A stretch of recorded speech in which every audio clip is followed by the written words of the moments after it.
कोण म्हणतं कारल्याचा ज्यूस प्या, कोण म्हणतं जांभळं खा, कोण म्हणतं गवार खा, कोण म्हणतं गवार खाऊ नका, काढा घ्या. काहीही कशाची गरज नाही, ना आयुर्वेदिक, ना होमिओपॅथिक, ना ॲलोपॅथिक. म्हणजे अत्यंत सोपं असलेलं आयुष्य सोपं आहे. आपण किचकट करून घेतो आणि वर मधुमेहाला आमंत्रण देतो. नाही, आपण बाजारात उभे आहोत. हां. 8 वर्षाच्या मुलाचं जर तुम्हाला 2 किलो वजन कमी करण्यामध्ये अपयश येत असेल किंवा अवघड वाटत असेल, तर 18 वर्षाच्या मुलाचं 20 किलोचं वजन कमी करण्याची तुम्ही तयारी ठेवा. पुन्हा शास्त्रीय मुद्दाम लक्ष देऊ नका. प्राणीजन्य पदार्थ 70% कमीत कमी पाहिजेत. साखर की गुळ, भात की भाकरी, वॉक की जिम. जिम. वॉक की जिम. जिम. नमस्कार, मी विवेक इनामदार.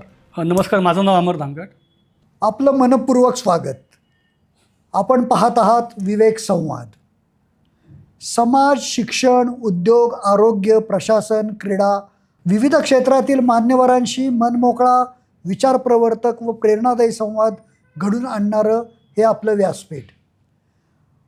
आजचा विषय प्रत्येक घराशी संबंधित आहे. भारतात मधुमेहाचे प्रमाण झपाट्याने वाढत आहे. अनेकांना हा आजार आहे, तर अनेकांना तो होण्याचा धोका आहे. पण या आजारापेक्षा त्याविषयीचे गैरसमज अधिक वेगाने पसरत आहेत.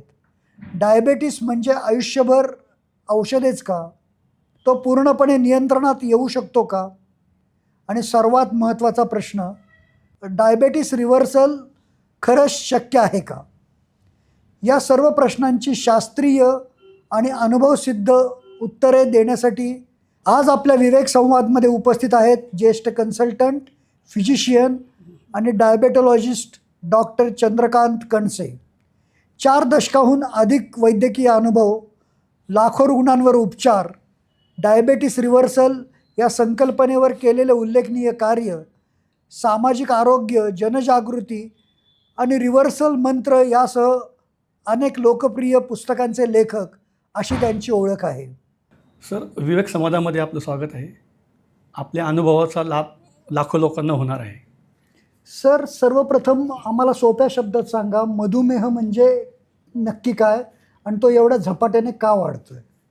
मधुमेहाची शास्त्रीय व्याख्या डॉक्टरांसाठी आणि समाजासाठी जी गाईडलाईन म्हणून आली त्याच्यामध्ये साधारणतः साखर वाढली की त्याला आपण मधुमेह झाला असं म्हणतो. रक्तातल्या साखरेचं वाढलेलं प्रमाण म्हणजे डायबिटीस. मग त्याचे एक समाजामध्ये ज्यांना डायबिटीस नाही असं पण होतं, त्याच्यामधले व्हॅल्यूज, वाढलेल्या व्हॅल्यूज, त्याचं क्लासिफिकेशन असतं. त्याच्यामध्ये मी जात नाही. पण साधी सोपी व्याख्या, वाढलेली साखर रक्तातले, त्याचं महत्त्वाचं. मग साखर खाल्ल्याने डायबिटीस होतो का? नक्की नाही होतो. तुम्ही साखर किती वेळा खाता हे महत्त्वाचं असतं. किती दिवस खाता, खरं तर किती वर्ष खाता आणि त्याच्यावर दुसरं काय काय करता. पण साखर खाणे किंवा त्या साखर खाण्याचा अतिरेक किंवा त्याची फ्रिक्वेन्सी किंवा वारंवारता ज्याला म्हणतात, हे जास्त महत्त्वाचं असतं. म्हणजे तुम्ही साखर एकदा खाल्ल्याने डायबिटीस होतो का तर नाही होत, पण 1000 दिवसातून 3 वेळेला खाल्ल्याने होतो का तर होतो, असं त्याचं खरं उत्तर आहे. सर, पूर्वी हा आजार आहे तो वयस्करांमध्ये दिसायचा, परंतु अलीकडे तो तरुणांमध्ये, अगदी लहान मुलांमध्ये पण दिसायला लागला आहे. याच्या मागची कारणं काय आहेत? कारण आपण आरोग्य आणि सवयी याच्यापासून इतके दूर आलेलो आहोत की आपण चांगलं खात नाही, आपण कष्ट करत नाही, आपण व्यवस्थित झोपत नाही, आपल्याला उजेड व्यवस्थित नाही, आपल्याला हवा चांगली नाही, आपल्याला पाणी चांगलं नाही, आपल्याला अन्न चांगलं नाही.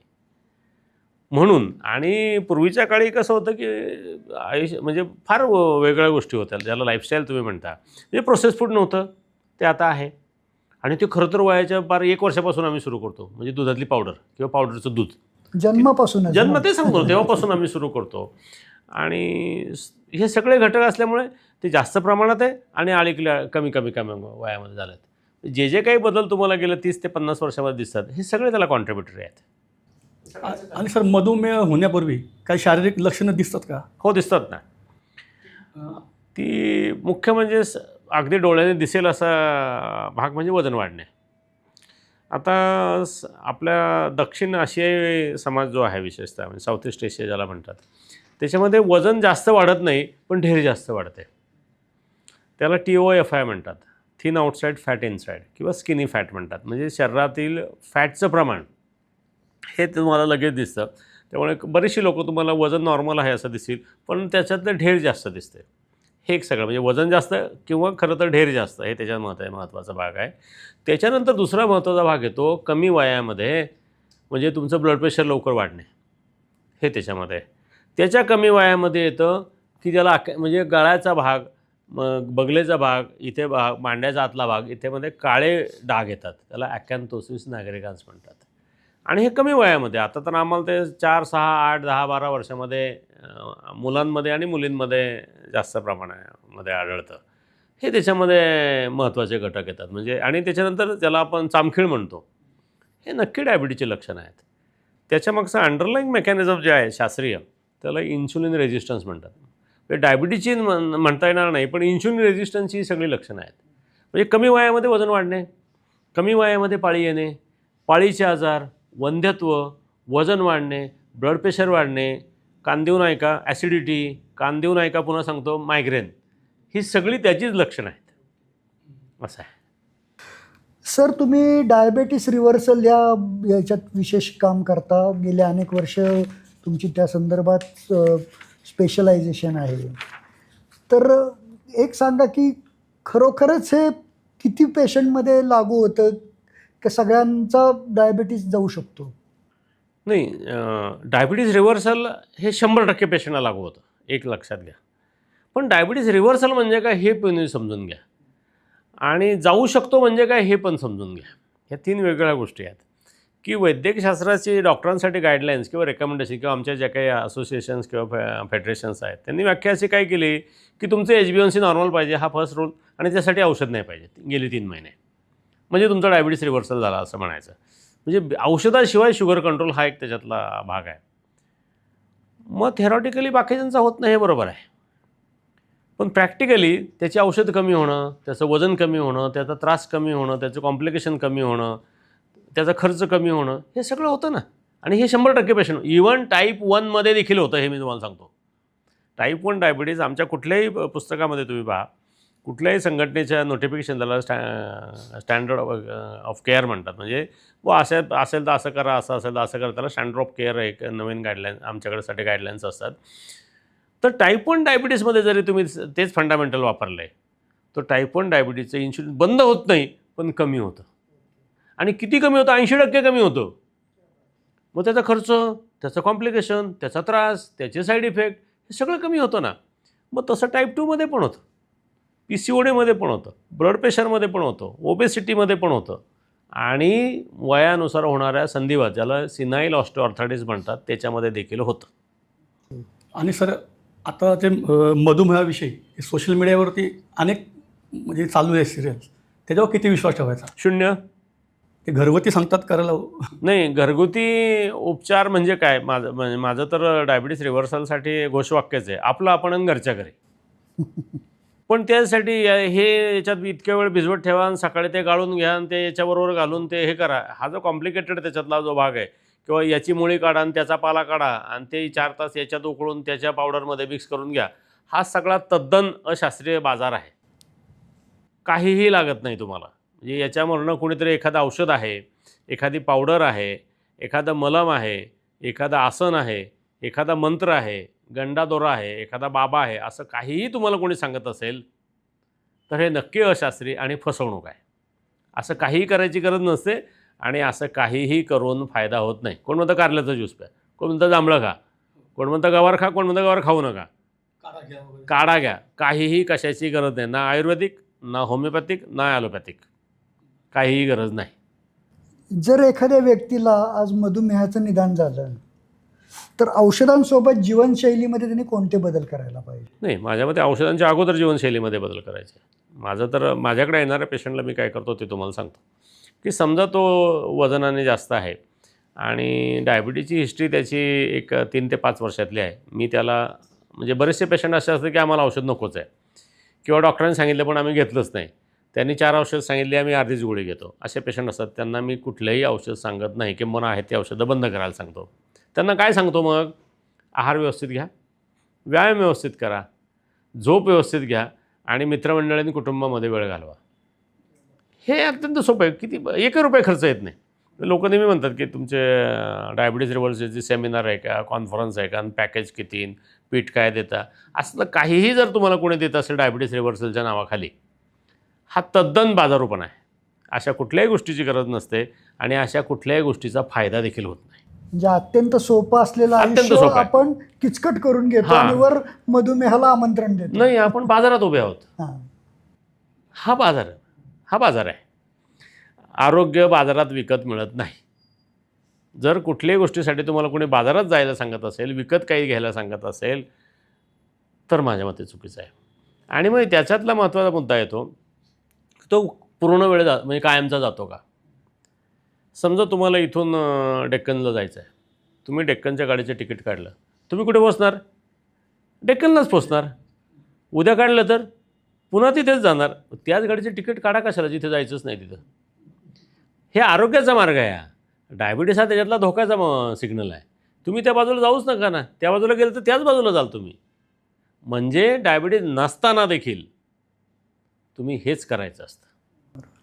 आपल्या अनुभवातून तुम्ही काय सांगाल? औषधं, आहार, व्यायाम, झोप, ताणतणाव या 5 गोष्टींपैकी असा कुठला सर्वात महत्त्वाचा घटक आहे की ज्याच्यामुळे मधुमेह होतो? सगळे एकत्रित लागतात सर. म्हणजे या सगळ्या 4-5 गोष्टींमध्ये जेव्हा बेबनाव होतो, म्हणजे बॅलन्स त्याचा जो असतो, आरोग्य म्हणजे याचा सगळ्याचा बॅलन्स आहे. मग तो बॅलन्स जेव्हा बिघडतो, मी नेहमी सांगतो खुर्चीचे पाय. कुठली खुर्चीचा पाय कमी असलेला तुम्हाला चालेल, नादुरुस्त 3 पाय तसं येत आहे. सगळे 4 पाय असतील तेव्हाच तुम्ही आरोग्यदृष्ट्या व्यवस्थित असू शकता. आहार महत्त्वाचा, व्यायाम महत्त्वाचा, सूर्यप्रकाश महत्त्वाची, झोप महत्त्वाची आणि तितकंच मानसिक ताणतणावाचं नियोजन महत्त्वाचं. आणि सर वजनाचा किती परिणाम होतो किंवा वजन कमी केल्याने? हो. नाही, वजन तुमचं म्हणजे वजन वाढतं म्हणजे काय हे आधी समजावून घ्या. ज्या कारणामुळे इन्शुलिन वाढतं त्याच कारणामुळे वजन वाढतं. मग वजनासाठी पण मोठा बाजार आहे. मग त्याच्यासाठी औषधं, इंजेक्शन तर आहेतच आहेत, पण हे घरगुती म्हणा, अशास्त्रीय म्हणा, या पॅथीचे त्या पॅथीचे असे खूप आजार म्हणजे उपचार आहेत. गेल्या साधारणतः 12 वर्षामध्ये 27,000 पेशंटवरती उपचार करताना मी याच्यातली कुठलीही गोष्ट कधीही वापरली नाही. क्या बात. कधीच नाही. एकदा पण नाही. एक पण पेशंट नाही. आणि त्याच्यामुळे गुण आला नाही असा पेशंटही मला माहीत नाही. म्हणजे तुम्ही ह्या 4 गोष्टीचं पालन केलं तर वजन हा त्यातला सगळ्यात पहिला रिकवर होणारा मुद्दा असतो. आणि थोडंसं जरी वजन कमी झालं तर डायबिटीस हा नेक्स्ट इन कमांड, म्हणजे तो रांगेतच उभा असतो. नाही, 100% फायदा होतो. 100% फायदा होतो. मधुमेहावर नियंत्रण न ठेवलं तर शरीराच्या कुठल्या अवयवांवर आधी प्रभाव पडतो त्याचा किंवा त्याचा परिणाम होतो? खरं तर सगळ्या. कारण त्याचं मुख्य मेकॅनिझम जे असतं, म्हणजे त्याची यंत्रणा जी असते, ही सेल्युलर लेवलला आपल्या ऊर्जा तयार करण्याची जी प्रक्रिया आहे, ज्याला एनर्जी मेटाबॉलिझम म्हणतात, ही त्याच्यावरती पडत आहे. आणि डायबिटीसमध्ये साखर वाढते म्हणजे एनर्जी मेटाबॉलिझम डिस्टर्ब असतं. मग एनर्जी मेटाबॉलिझम सगळ्या पेशींसाठी लागतं, म्हणजे डोक्याच्या केसांपासून पायाच्या नखापर्यंत सगळ्यावरती त्याचा परिणाम होतो. तुम्ही काळजी कशाची घेता, तुमच्या लक्षात कुठलं येतं हे महत्त्वाचं असतं. त्याच्यामध्ये हृदय 1 नंबरला येतं, मेंदू 2 नंबरला येतं आणि किडनी 3 नंबरला येते. मग या सगळ्या गोष्टीवरती, आणि खरं तर याच्यावरती दुष्परिणाम हे डायबिटीसमध्ये ज्याला तुम्ही साखर वाढणं म्हणता त्याच्या अगोदर 10 वर्ष सुरू झालेले असतात. आणि पेशंटच्या साधारण कधी लक्षात येतात हे? 10 वर्षानंतर. अच्छा. आता आम्ही जेव्हा म्हणतो की 10-15 वर्ष लागतात, आणि परत तुम्ही विचारलं किंवा मगाशी मी सांगितलं की आम्ही पेशंटच 8 वर्ष वयाचा पाहतो, 10 वर्ष वयाचा पाहतो, मग त्याच्यामध्ये ही प्रक्रिया कधी सुरू होते? हा अत्यंत गंभीर प्रश्न आहे की जी प्रक्रिया आधी होण्यासाठी 15-20 वर्ष लागायचे, ती आम्ही आमच्या लाईफस्टाईल इतकं घाणेरडं करून ठेवलेलं आहे, इतके चुकीच्या दिशेने गेले की तीच प्रक्रिया आम्ही 6 ते 8 वर्षात संपवतो. इतक्या वेगाने आम्ही विनाशाच्या दिशेने निघालेलो आहोत. म्हणून 8 वर्षाची पोरं दवाखान्यात येतात, 3 वर्षाची पोरं डॉक्टरकडे न्यावं लागतं, 12 वर्षाच्या पोरांना डायबिटीज डिटेक्ट करतो. म्हणजे एकदा मागे मी काही लहान मुलांच्या डॉक्टरांच्या ग्रुपबरोबर बोलत होतो की मी म्हटलं, 8 वर्षाचा मुलगा असेल तर तुम्ही ओबेसिटीसाठी कधी त्याला सल्ला देणार? ते म्हणे नाही, अमुक वजन वाढल्यानंतर. म्हटलं, जर 8 वर्षाच्या मुलाचं तुम्हाला वजन मॅनेज करता येत नसेल, 2 किलो फॉर एक्झाम्पल, तर पुढे जाऊन त्या पोराचं काय होतं हे लक्षात घ्या, तुम्ही समजून घ्या. कारण 8 वर्षाचं म्हणजे आता बिगिनिंग, म्हणजे सुरुवातीला तो तुमच्याकडे आलेला आहे. 8 वर्षाच्या मुलाचं जर तुम्हाला 2 किलो वजन कमी करण्यामध्ये अपयश येत असेल किंवा अवघड वाटत असेल, तर 18 वर्षाच्या मुलाचं 20 किलोचं वजन कमी करण्याची तुम्ही तयारी ठेवा. आणि जर तुम्हाला हे 2 किलो कमी करता येत नसेल, ते 20 किलो कसं करणार? बरोबर आहे ना? म्हणजे तुम्ही आरोग्याची प्राणप्रतिष्ठा ही जन्मालाच केली पाहिजे असं आहे. मग आपला संस्कार आहे सर, संस्कृती आहे आपली. अन्न हे पूर्ण ब्रह्म, उदर भरण नोहे जाणेजी यज्ञकर्म, इतकं पवित्र काम आहे ते. आम्ही तोंड ही कचरापेटी केली असं आहे. आणि जागेवरती बसणे म्हणजे श्रीमंती किंवा आराम आणि लक्झरी, हे व्याख्याच आमच्या चुकीच्या आहे. मग आम्ही म्हणतो का सकाळी उठल्यानंतर सगळ्यांनी 50 जोरबाई ठगा काढायच्या? नाही म्हणत. सकाळी उठल्यानंतर साखरेच्या चहाऐवजी नुसतं दूध प्यायचं. दूध प्यायचं तर आम्हाला त्याच्यात कॉम्प्लॉन, हॉर्लिक्स, बोर्नविटा वगैरे काहीतरी पावडर कचरापेटी टाकून पाहिजे. ह्या ज्या संकल्पना आहेत ना, हेच तुम्ही बदललं तर निसर्गाने दिलेलं शरीर हे अत्यंत सुंदर, कुठल्याही देवाच्या मूर्तीइतकंच चांगलं आहे. सर, आज भारतामध्ये लाखो रुग्ण आढळतात मधुमेहाचे, इथे वाढतच चाललं आहे प्रमाण. तर अशा 4-5 कुठल्या गोष्टी सांगताल की सोप्या, की त्या जर त्यांनी बदललं तर मधुमेहावरती नियंत्रण होऊ शकतं? मी वेगळ्या दृष्टिकोनात त्याचा विचार करेल की भारताला सगळ्यात मोठा धोका आणि सगळ्यात मोठं नुकसान चीन देईल, पाकिस्तान देईल, तुमचं धार्मिक भेदभाव देईल. कशामुळे होईल? का आरोग्याच्या दुर्लक्षामुळे होईल. हे तिन्ही 2 नंबरपासून सुरू होतं. 1 नंबर हे तुमचं आरोग्याकडे होणारं दुर्लक्ष आहे. तुम्हाला सांगा की तुम्ही आरोग्याकडे दुर्लक्ष केलं, गरीब माणसं पैसे देऊन उपचार घेऊ शकतात अशी परिस्थिती आज आहे का? औषधाचा खर्च तुमच्या पगारामधून याच्यामधून होऊ शकतो का? त्याच्यासाठी देणारे म्हणजे कौटुंबिक जे काही योगदान असतं त्याच्यामुळे होणारं आर्थिक नुकसान आहे हे प्रचंड आहे. म्हणजे औषधाचा खप, औषधाचा खर्च आणि औषधाचा तोटा, त्याच्यामुळे होणारं हॉस्पिटलायझेशन हा प्रचंड आहे सर. आणि तो चीन किंवा पाकिस्तानमुळे होणाऱ्या नुकसानापेक्षा कित्येक पटींनी जास्त आहे, कित्येक पटींनी जास्त आहे. म्हणजे प्रत्येक घराघरामध्ये, प्रत्येक कुटुंबामध्ये, खरं तर प्रत्येकाच्या वैयक्तिक आयुष्यामध्ये देखील आरोग्य हे 1 नंबरला आपण नेऊन ठेवलं पाहिजे. आणि त्याच्यासाठी 5 गोष्टी मी सांगेल की त्या तुम्ही करा, तुम्हाला काळजी करायची कारण नाही. डायबिटीज होण्याअगोदर प्रोसेस फूड बंद करा. एकदम सोपं. जगात सगळीकडे याच्याविषयी कुठलंही भांडण किंवा काही नाही, किंवा सगळ्या शास्त्रज्ञांमध्ये एक वाक्यता आहे, ती म्हणजे process food is bad for health.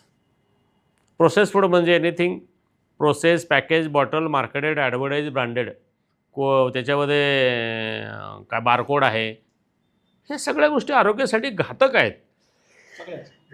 मला तरी एकही गोष्ट अशी त्याच्यातली सापडली नाही की जी आरोग्यासाठी चांगली आहे. त्याच्यामध्ये ग्रेडिंगसाठीच्या काही गोष्टी करतात. म्हणजे छोटा शेंगदाणा, मोठा शेंगदाणा आपण बाजूला करतो, वाळलेलं खोबरं, सुकं खोबरं आपण बाजूला करतो. हे जे ग्रेडिंग, पॅकेजिंग म्हणतात, याला प्रोसेसिंग नका म्हणू. पण तिथून पुढे ग्रेडिंग, पॅकेजिंग नंतर तुमचं जे प्रोसेसिंग होतं हे आरोग्यासाठी अत्यंत घातक आहे. तेवढं केलं ना तरी ज्याला डायबिटीज नाही त्यांना पुढची 40 वर्ष डायबिटीज भेटणारच नाही. मग वयोमानानुसार काही गोष्टी होतात ते होऊ दे.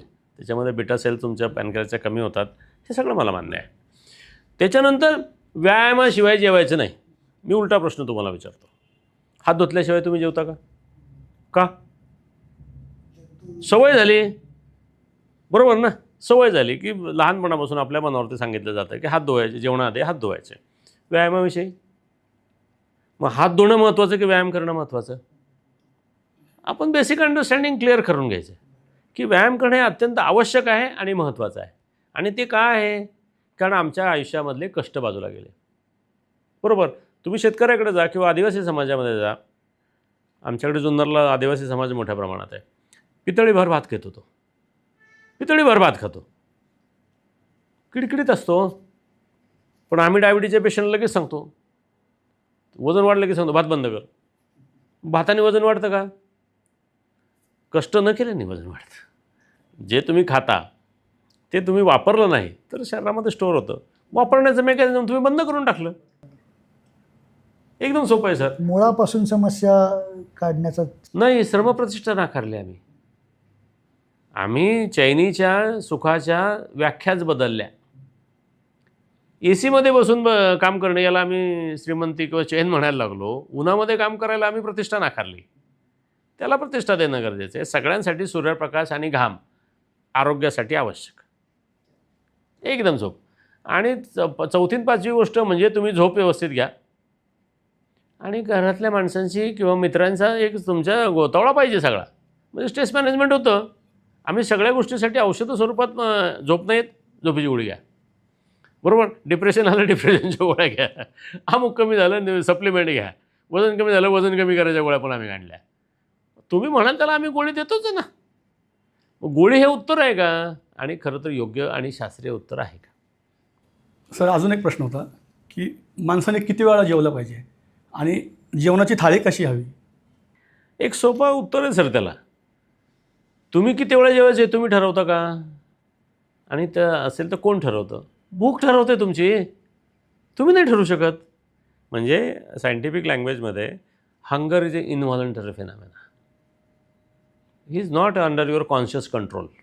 थोडंफार मागे पुढे होईल, पण दैनंदिन जीवनामध्ये दीर्घकालीन नियोजनामध्ये hunger is out of your control, voluntary control.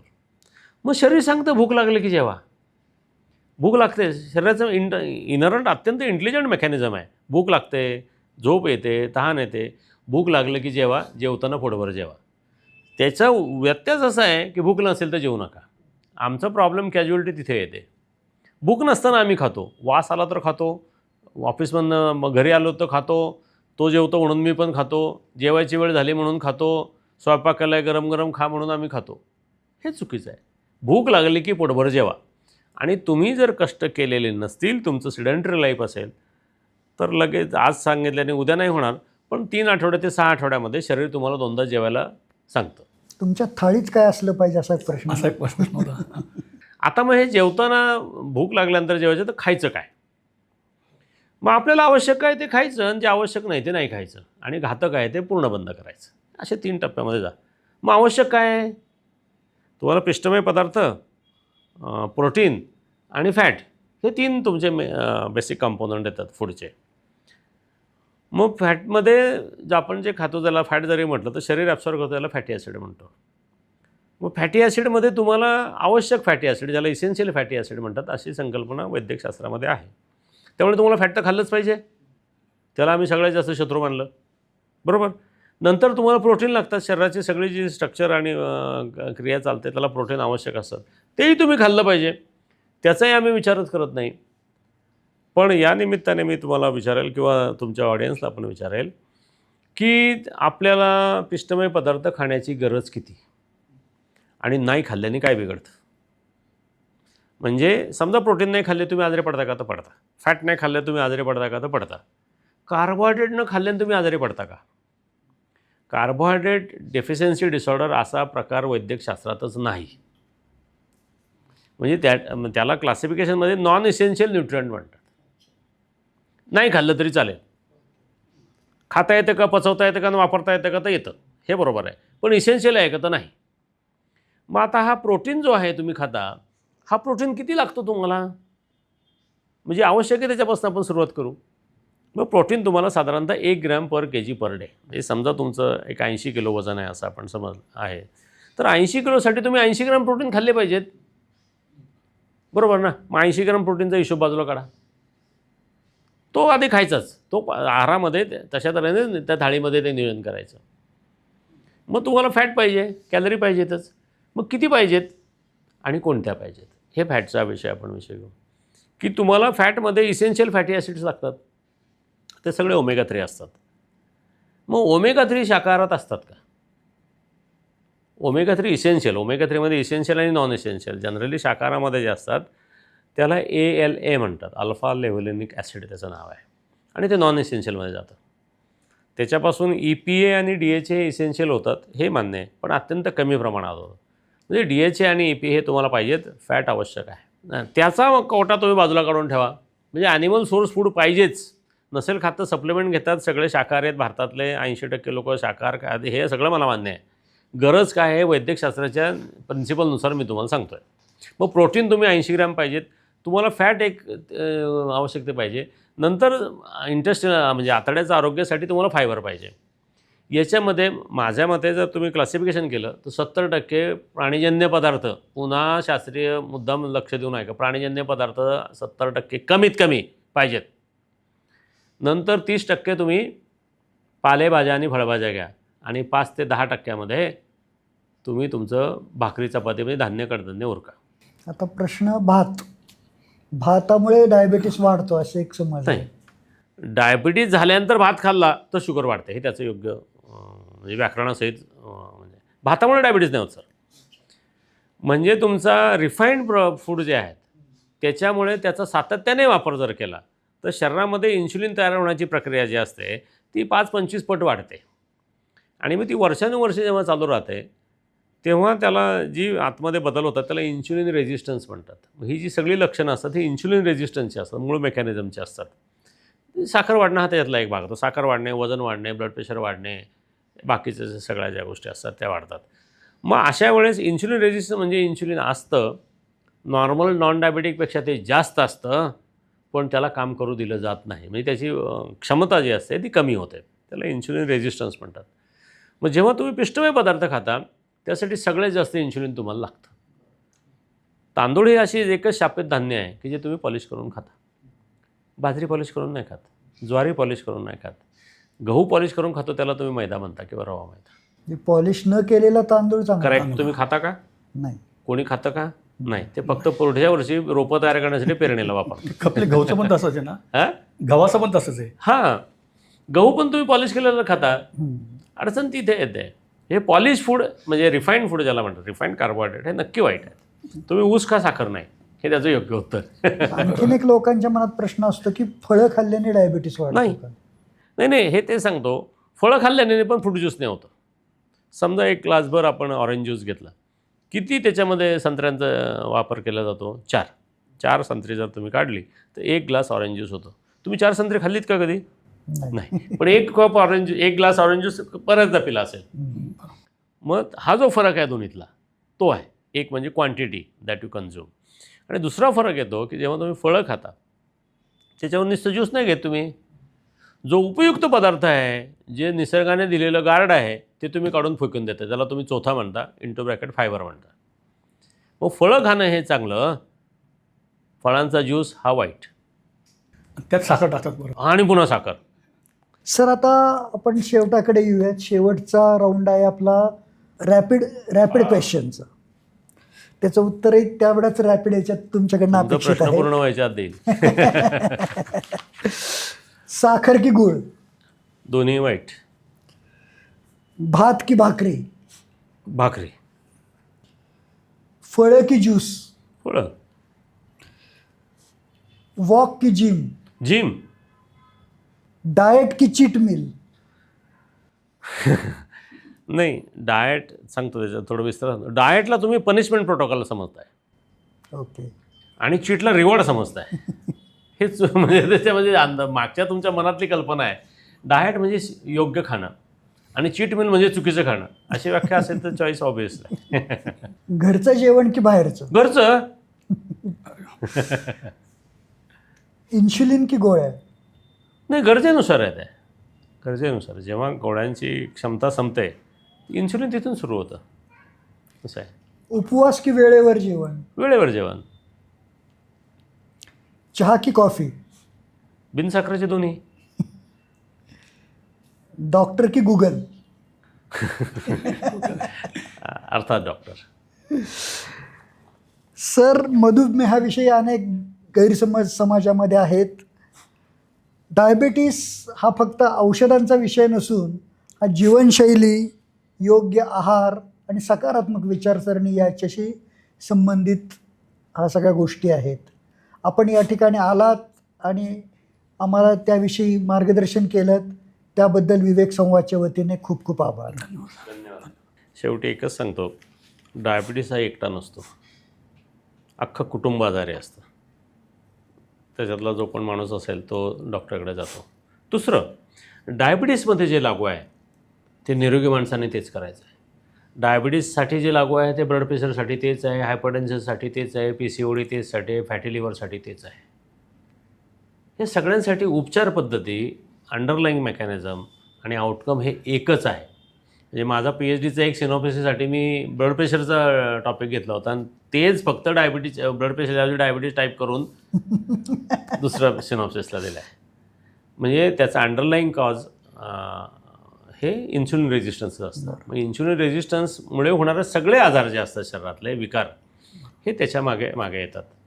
आणि आत्ताही प्रचलित नसलेला दुसरा एक सगळ्यात महत्त्वाचा भाग आहे की ज्याच्याकडे सगळ्यांचं डॉक्टरांसहित मोठं दुर्लक्ष होतं, तो म्हणजे डिमेन्शिया. तर त्याला आता आधुनिक वैद्यक भाषेमध्ये टाईप 3 डायबिटीज म्हणतात. अच्छा. टाईप 3 डायबिटीस म्हणतात. हे थोडक्यात मेंदूचं डायबिटीस म्हणा तुम्ही. आणि त्याच्यामध्येही चांगल्या आरोग्यशैलीचे अत्यंत उत्साहवर्धक रिझल्ट आहेत. म्हणजे फक्त डायबिटीस नाही, म्हणजे तिथपर्यंत ते जातं सगळं. हार्ट अटॅकमध्ये देखील तेच. म्हणजे हे सगळं एकत्रित इन्सुलिन रेजिस्टन्सचाच हा भाग आहे. म्हणजे मी आता न्यूट्रिशनल सायकॅट्रीवरती विशेषतः प्रामुख्याने काम करतो, कारण माझा मुलगा सायकॅट्रिस्ट आहे. मग आम्ही डी-ॲडिक्शनमध्ये काम करतो, एन्झायटीमध्ये काम करतो, डिप्रेशनमध्ये काम करतो, बायपोलर डिसऑर्डरमध्ये काम करतो आणि अर्थातच डिमेन्शियामध्ये काम करतो. आणि माझं एक मोठं 300 कॉट्सचं डी-ॲडिक्शन सेंटर आहे, महाराष्ट्रातलं सगळ्यात मोठं आहे. मग असं लक्षात येतं की त्या पेशंटला जर आपण चांगल्या लाईफस्टाईलची 1-2-3 महिने जर सवय लावली तर व्यसनमुक्तीमध्ये खूप चांगलं यश मिळतं. खूप चांगलं. म्हणजे योग्य जीवनशैली नसेल तर काय आणि असेल तर काय, याच्यामध्ये 3 पटीचा फरक आहे. म्हणजे योग्य जीवनशैली नसेल तर यश साधारण 15 ते 20% असतं. पण जर त्याला व्यायाम करायला शिकवलं आणि व्यायामाची सवय लावली तर 70-80% पेशंट परत व्यसनाकडे जात नाहीत. एवढं सांगतो. धन्यवाद. मित्रांनो, आजचा संवाद तुम्हाला नक्कीच उपयुक्त वाटला असेल अशी आमची खात्री आहे. हा व्हिडिओ आपल्या कुटुंबियांना, मित्रांना आणि विशेषतः मधुमेहाशी झुंज देणाऱ्या प्रत्येक व्यक्तीपर्यंत नक्की पोहोचवा. अशाच प्रेरणादायी, माहितीपूर्ण आणि समाजोपयोगी मुलाखती पाहण्यासाठी विवेक संवाद हे चॅनल सबस्क्राईब करायला विसरू नका. या व्हिडिओला लाईक करा, जास्तीत जास्त शेअर करा. आपल्या प्रतिक्रिया आम्हाला कॉमेंटमध्ये जरूर कळवा. पुन्हा भेटू एका नव्या विषयासह, एका नव्या मान्यवरांसोबत. तोपर्यंत नमस्कार.